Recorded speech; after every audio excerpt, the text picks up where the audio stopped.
Last week I asked you all to ask me some questions for a Q&A episode. And hell you did. So here are my answers to the most interesting questions.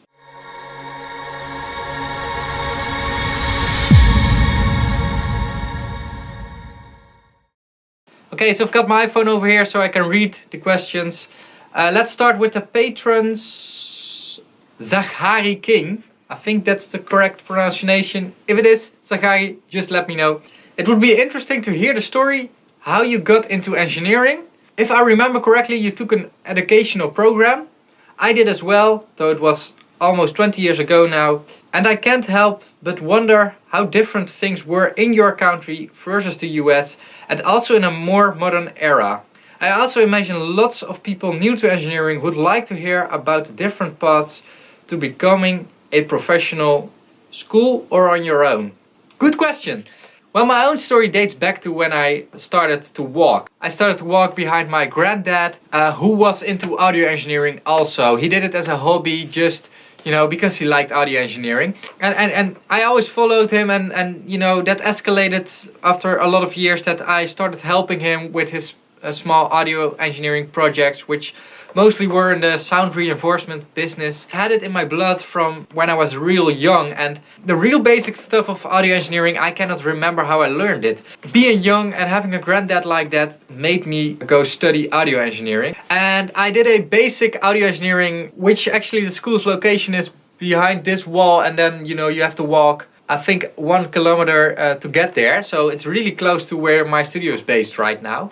It's in Arnhem, it's called Sound and Vision, and it's from Rijn-IJssel College. It's not like one of the big engineering schools or something like SAE or Abbey Road Institute or something, but I think that doesn't matter. I think it doesn't matter which school you choose, because you have to do it all by yourself. The school will only give you some tools to learn and accelerate the learning a bit more. And of course they will give you some theory lessons, but to be honest, the theory is cool, but you have to learn it in practice.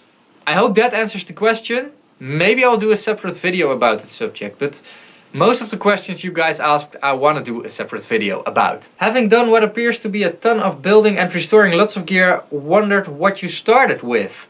I've just enough skills and great friends to handle the upkeep on my gear, but have never built anything besides a few guitar pedals myself. If you've got any suggestions for projects, EQs, mic pre's, etc. to dive into building your own kit, I'd love to hear them. There's a whole community on the internet like Group DIY, DIYRecordingEquipment.com. I will put some links in the description below. All about building your own audio equipment. And if you really want to learn electronics, it would be nice to start with just a kit. Just building a kit and actually only half knowing what you're doing. Because what you will learn then is everything that comes into account when you're designing or maintaining or working on audio electronics. And that's a lot more than I thought of at first. If you just want to save money by making your own equipment, I wouldn't advise that, because most of the time it ends up costing more money than just buying a vintage EQ or something. My first project was a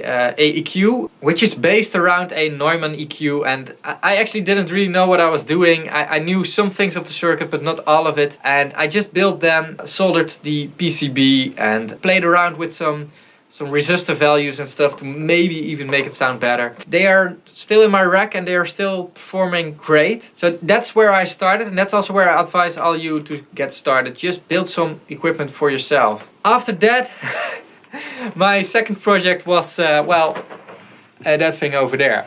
I just took the risk to buying it and starting just restoring it. I already knew what my meter could do, I knew what my soldering iron could do, and I just dived into it and I learned it along the way. And as long as you accept that you still are learning it while doing it, I think you can come pretty far. Now let's go to the YouTube community and let's look what you all commented, which is a big list underneath that video.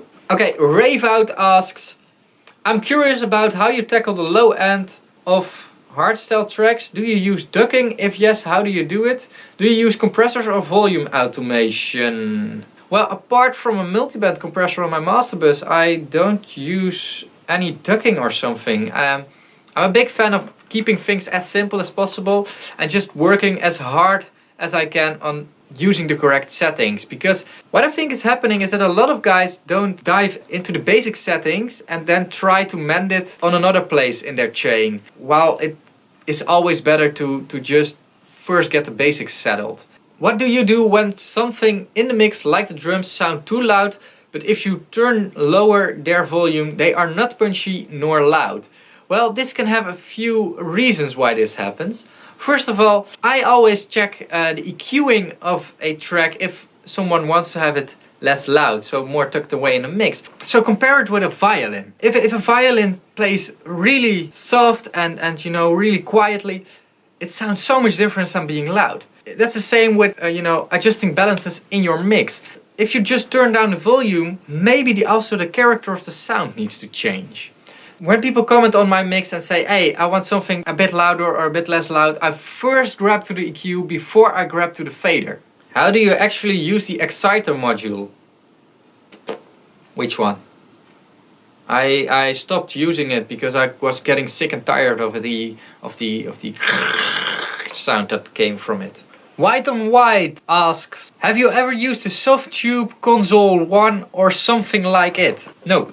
I'm interested in having the analog workflow inside the box. It would be so nice to have EQ and compression as channel strips, seeing them and being able to adjust them all at once. Even thinking about giving Reason a try for this reason. Do you know any piece of hardware or software that can do this for me? Thanks. What I like the most about the analog workflow is that everything has got its own place and will never move away, and I can adjust it with multiple fingers and multiple hands. And that's something you will never get from a computer or a computer screen. But however, if you want to have a more analog style workflow, consider working with Harrison Mixbus. It comes as close to analog as I think it can get. I've never used Reason or Softube Console 1. Whatever it is. I will add it to the list of Snake Oil or Not videos. Jake Williams asks, hey man, mind making more tutorials on mix/master? I'd love to hear more of your hardstyle. If you have any tips on that vein of music, hard, raw, hardcore, I'd appreciate that. Keep it up. I'm actually having a whole list already of tutorials I can make about kicks, bass lines, vocals,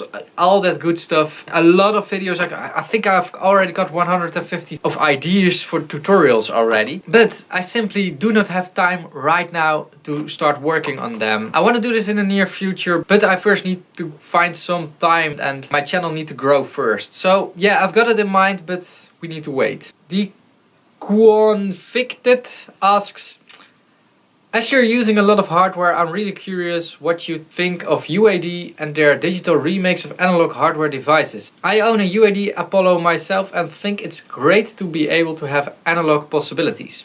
I've used UAD twice and I didn't like it.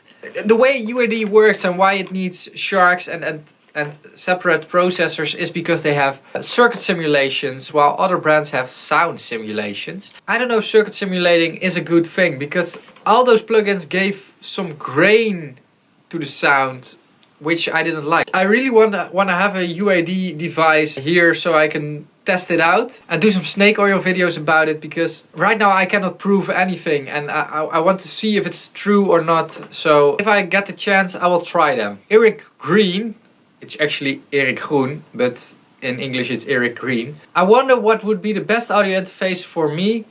Which one should you choose and why?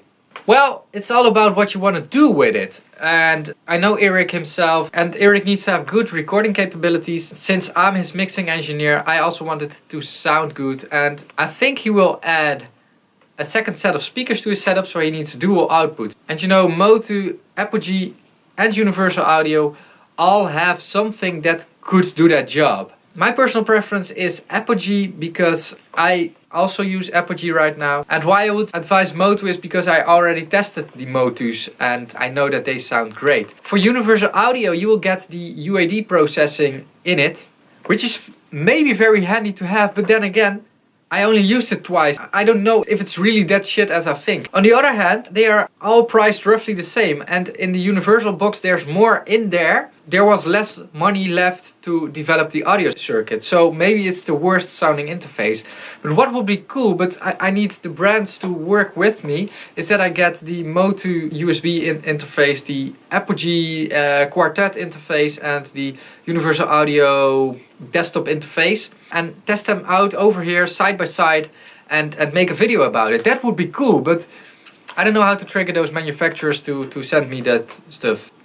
Alright, so let's make an end here. Let's put away the phone. If you liked this video and want me to do more of these Q&A sessions, I want to do them every month. So let me know with a thumbs up or something. If you want guaranteed answer to your question, consider supporting me on Patreon over here. If we get enough patrons, I can start producing the tutorial series I was planning to do. So thank you all for watching. Check out my other videos over here. Leave a thumbs up and bye bye.